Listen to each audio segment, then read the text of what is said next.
d'équipe. Christian Gonzalez, l'homme à la casquette.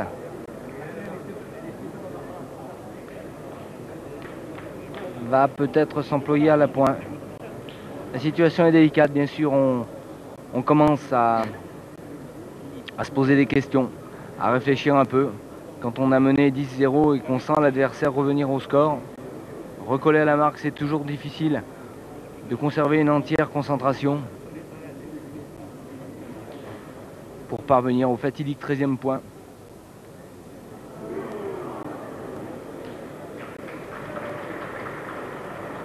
Ils ont choisi de pointer Christian Gonzalez et court.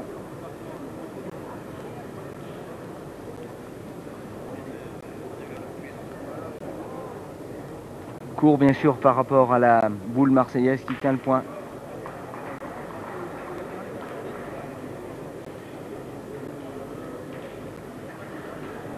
Ce qui oblige Didier Cavalier à pointer à son tour. Lui, le tireur de l'équipe. On assiste peut-être là à un tournant de la partie. Parce que si les Marseillais inscrivaient 3 points dans cette mène, ils seraient à portée de la gagne. Alors que les Isérois, Gonon, Bourras et Simonato ont toutes les faveurs du public. Ils sont les régionaux de l'étape. Et ne sont menés que 6 points à 7 par Carrère de Haute-Garonne. C'est une équipe à suivre, celle de Walter Simonato, pointeur d'expérience. Faire très attention à ces équipes qu'on n'attend pas à pareille fête et qui sont capables de se motiver jusqu'au titre de champion de France. On a déjà connu ça par le passé. Alors que Gaspard Gasparian vient d'inscrire un tir réussi de plus à son compteur. Une petite vérification, toujours aussi peu esthétique d'ailleurs, de Gilles Guéraud. Ça n'est jamais très beau, ces points mesurés au pied. Gaspard, deuxième tentative pour faire le ménage.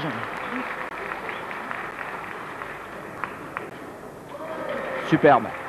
Deuxième tir réussi donc. Ce qui permet aux Marseillais de conserver l'avantage dans cette passe. Près de 4000 personnes, plus peut-être, avec une première demi-finale à sensation entre équipes du sud-ouest, cette région de la France, qui aligne donc 2 équipes, Stéphane Carrère, Yannick Périllou, que nous venons de voir à l'instant en action, et Christian Azema, du comité de la Haute-Garonne, qui mène 3-0 pour l'instant,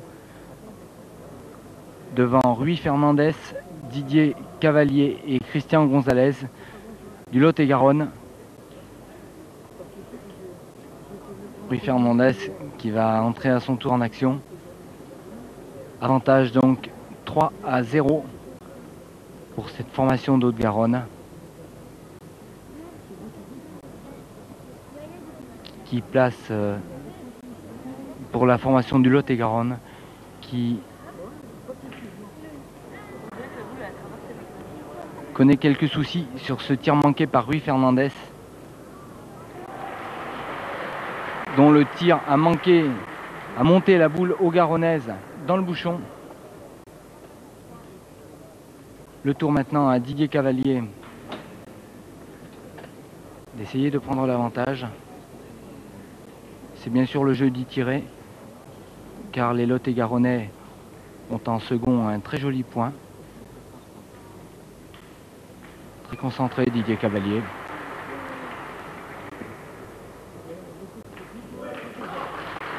C'est suffisant. Ça va permettre à Christian Gonzalez d'essayer d'additionner. Fernandez, Cavalier et Gonzalez qui mènent 3-0.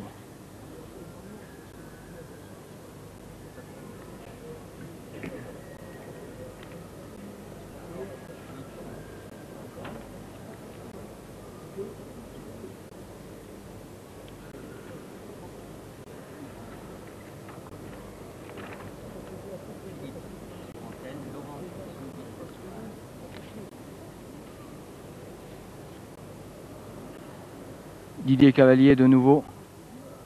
Avec ce tir manqué, il essayait d'ouvrir la voie à Gonzalez. Cette formation du Lot-et-Garonne qu'on n'attendait assurément pas à pareille fête. Ils ont pourtant fait un superbe parcours, passant notamment ce matin à la trappe en 8e de finale l'équipe du champion du monde Philippe Quintet, associé à Didier Choupet et Alain Bidot. Fernandez donc, qui mène 3-0 contre Carrère, qui a encore la marque dans cette mène. Les Lot-et-Garonnais vont accentuer leur avance dans cette passe. Retrouvons maintenant cette deuxième demi-finale entre Rullière, Comte et Beaupoil de la Haute-Loire et Monard, Raxa et Rochon de la Lozère. Avantage à la formation lozérienne. Les Poneaux viennent d'inscrire 4 points à leur compteur. Ils en avaient bien besoin. Ils étaient menés 0-7. L'avantage de Monard a donc sérieusement diminué. Il ne mène plus que 7-4. Le vaillant lozérien, déjà finaliste des championnats de France en 1985. Daniel Monard avec Edmond Raxa et Christian Rochon. Raxa qui mène la manœuvre.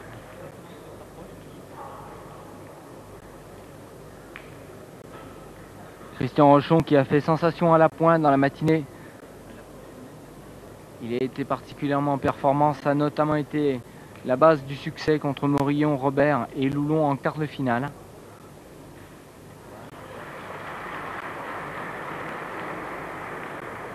Edmond Raxa très présent dès qu'il s'agit de tirer une boule. C'est un très très bon milieu. Parfait suppléant de Daniel Monard. Il existe entre eux une parfaite osmose. Ils se connaissent très très bien, jouent très souvent ensemble. Ce qui va nous permettre de voir à l'œuvre Philippe Rullière. Jeune milieu Pono.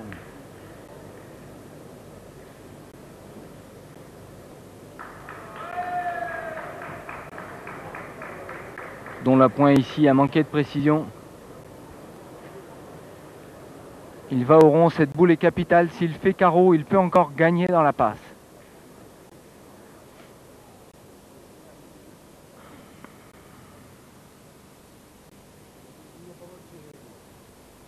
Bravo! Superbe! Il a cassé les 2 boules de Haute-Garonne. Si le mille a gagné. Il a cassé les 2 boules. Il s'est peut-être mis 2 points. Le niveau de jeu baisse sensiblement maintenant entre l'équipe du Lot-et-Garonne et celle de Haute-Garonne. Les tireurs alignés trous. Tandis qu'en face, Monard, Rajda et Rochon semblent insensibles à cette énorme pression qui pèse sur Alpexpo cet après-midi.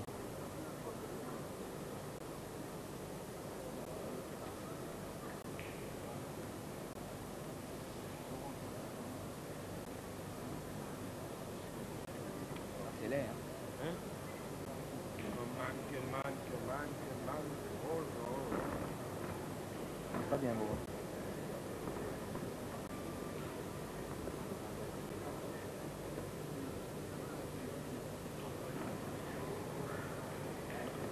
Le doute est maintenant dans la tête des Poneaux, c'est certain. Norbert Comte ici, qui va s'employer à reprendre le premier appoint loin derrière le bouchon de Christian Rochon. Ils vont accuser le coup, les Poneaux, de ces 3 points encaissés à la main précédente. Norbert gêné par des mouvements de spectateurs. Délicat de discipliner un public de plusieurs milliers de personnes. Norbert à l'adresse de nouveau. Joueur appliqué. Droitier. maîtrise bien d'envoyer des boules près du bouchon. C'est ce qu'exige le terrain. Il faut s'y conformer. 1,50 m devant le bouchon. À l'envoyer est superbe. Elle est environ à 15-20 cm du cochonnet sur la droite. Ce qui va inciter aussitôt Daniel Monard à tirer avec son style atypique, mais ô combien efficace, comme on peut en juger sur ces images. Rui Fernandez, Didier Cavalier et Christian Gonzalez qui ont souffert 1000 maux pour arracher cette qualification pour l'ultime partie, mais ils y sont parvenus, grandement aidés, il est vrai, par le rendement d'une équipe d'Haute-Garonne qui a cédé sous la pression de ces demi-finales du championnat de France.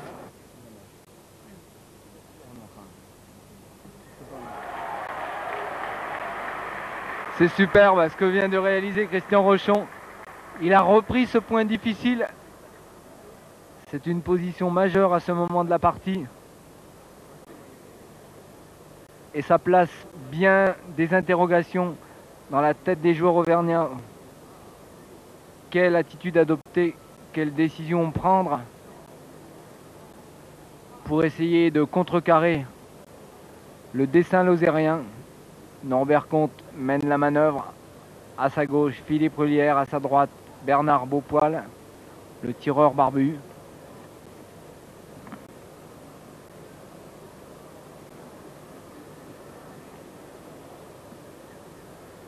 On a décidé de pointer côté Pono. Philippe Rulière donc. Trop long, 1 mètre derrière le bouchon et sur la droite. Ça ne compte pas, les Lozériens ont toujours 13 points par terre. Ils ont toujours dans la poche, pour l'instant, le visa pour la finale. Raxa, Monard et Rochon.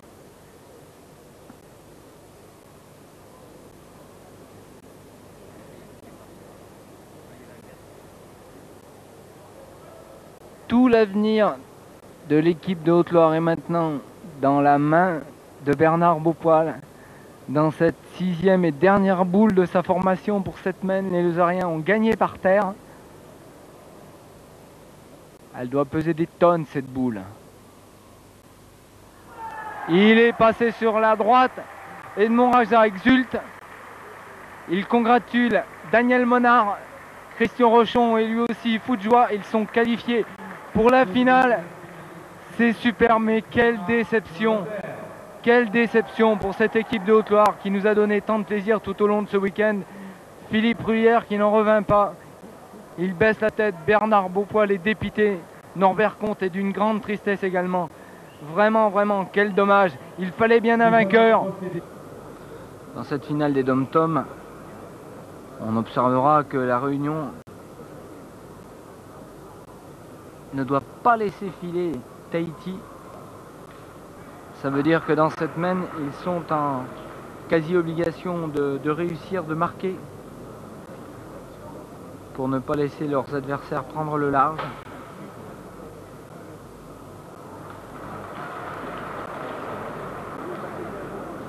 Des Tahitiens qui discutent actuellement de la marche à suivre. Doit-on pointer ou tirer? La logique inciterait à pointer car le terrain est dégagé. Toutefois, ils sont en avantage. Leur boule entoure le cochonnet. Et la tentation est grande de jouer l'attaque. Bien sûr, pour marquer un gros coup. Ils ont respecté la logique tout de même avec cet appoint qui va faire jouer les Réunionnais.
On découvre assurément depuis quelques années chez ces formations des dom-tom une nouvelle maîtrise, une meilleure approche du jeu et de la manière de le gérer.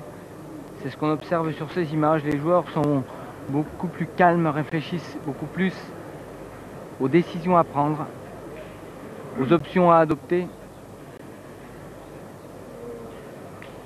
ce qui donne lieu à un jeu de meilleure facture, même si techniquement il manque encore de bagages. On peut passer à l'autre demi-finale.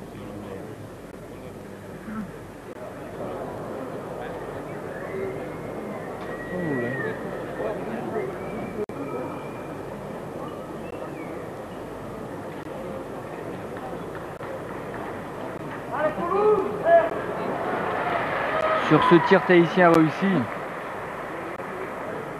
l'équipe polynésienne maintient la pression. Rappelons qu'ils mènent 7 points à 5 dans une finale des dom-tom qu'ils mènent à leur guise pour l'instant, tandis que Esther, le Réunionnais, n'a pas vraiment trouvé encore la dimension du jeu.